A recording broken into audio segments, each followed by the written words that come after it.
కృపామయ TV వీక్షకులందరికీ క్రీస్తు పేరిట శుభాలు వందనాలు తెలియజేస్తున్నానండి. ఆశ్రయపురములు అనగా ఏమిటి?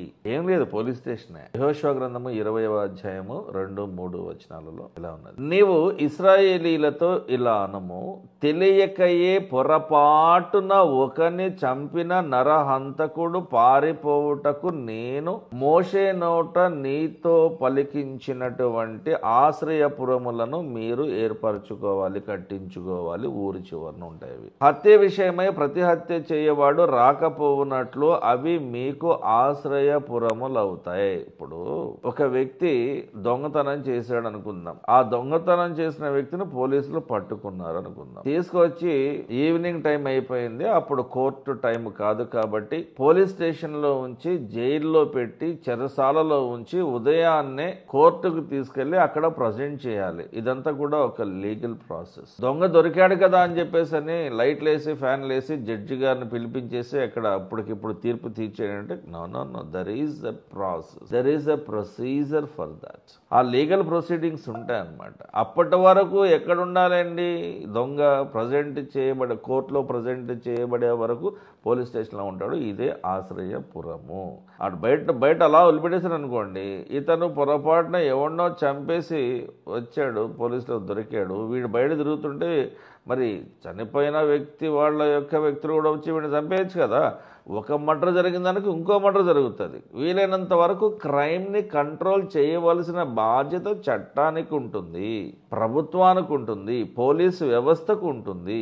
కాబట్టి వీలైనంత వరకు క్రైమ్ జరగకుండానే చూడాలి. జరిగిన తర్వాత వాడిని పట్టుకొచ్చి జైల్లో వేసి వారికి ఉరిశిక్ష చేసి వాడికి మళ్ళీ జైల్లో కూర్చోబెట్టి వాడిని తిట్టి కొట్టి భోజనం పెట్టి ఎన్నొద్దు. సంఖ్యాకాండంలోకి వెళ్దాం ఒకసారి. ఈ ఆశ్రయపురములను గురించినటువంటి మొదటి ప్రస్తావన మనకు అక్కడే కనిపిస్తుంది. సంఖ్యాకాండము 35వ అధ్యాయము 11, 12, 13 వాక్యాలు. ఆశ్రయపురములుగా అనగా ఒక temporary stay like in a prison or a jail. ఇదే ఆశ్రయపురము. ఆశ్రయపురములుగా ఉండడానికి మీరు పురములను ఏర్పరచుకునవలెను. పొరపాటున ఒకరిని చంపిన వాడు వాటిలోనికి, ఈ ఆశ్రయపురములోనికి పారిపోవచ్చు, అక్కడ తల దాచుకోవచ్చు. అక్కడ ఫుడ్ బెడ్ అన్ని ఉంటాయండి. అతనికి మళ్ళీ న్యాయ సభకు తీసుకొచ్చి న్యాయ విచారణ చేసేంత వరకు ఇతను అక్కడే ఉండాలి. తీర్పు పొందుటకే నరహంతకుడు సమాజం ఎదుట నిలిచి వరకు వాడు మరణ శిక్ష పొందకూడదు. కనుక ప్రతి హత్య చేయవాడు రాకుండా అవి మీకు ఆశ్రయపురములుగా ఉంటాయి.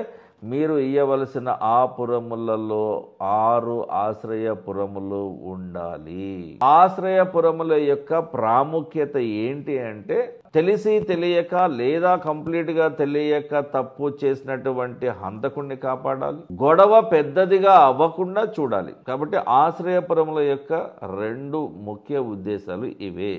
6 ఆశ్రయపురములు ఉన్నాయండి. ఇవి ఎక్కడెక్కడ ఉన్నాయో మీకు ఒకసారి చదివి వినిపిస్తాను. ఈ ఆశ్రయపురములు 6 కూడా, మొదటిది కెదెషులో ఉన్నది, నఫ్తాలి మన్యంలో ఉన్నది. రెండవది షెకెములో ఉన్నది, అనగా ఎఫ్రాయిము మన్యంలో ఉన్నది.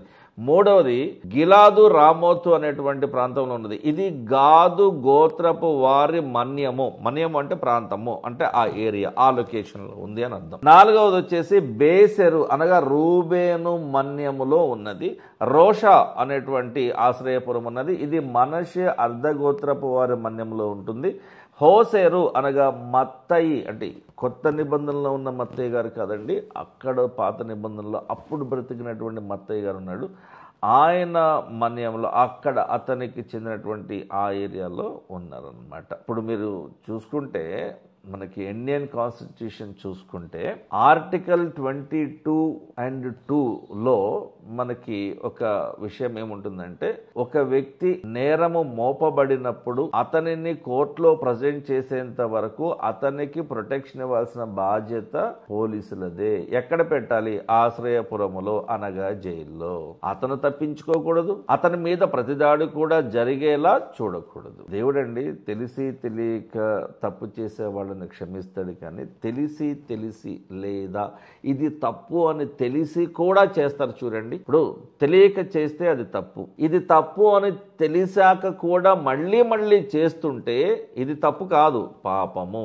కాబట్టి తప్పు టు ద పవర్ ఆఫ్ తప్పు ఈజ్ పెద్ద తప్పు, పెద్ద తప్పు టు ద పవర్ ఆఫ్ పెద్ద తప్పు ఈక్వల్స్ టు సిన్, అనగా పాపం అన్నమాట. మరి ఈ రోజున యేసుక్రీస్తు దేవుని కుమారుడని, ఆయన దగ్గరకు వస్తే మీకు రక్షణ దొరుకుతుందని, ఆయన సమాధానం నాకు కర్త అని, ఆయన ఆశీర్వదిస్తాడని, ఆయన నడిపిస్తాడని, ఆయన ఆత్మీయంగా బలపరుస్తాడని, ఆయన నీకు ఆశీర్వాదాన్ని ఇస్తాడని, నేను స్వస్థపరుస్తాడని అన్ని తెలిసి కూడా ఆయన దగ్గరికి రావడానికి ఈ రోజున చాలా మంది సముఖత చూపించట్లేదు.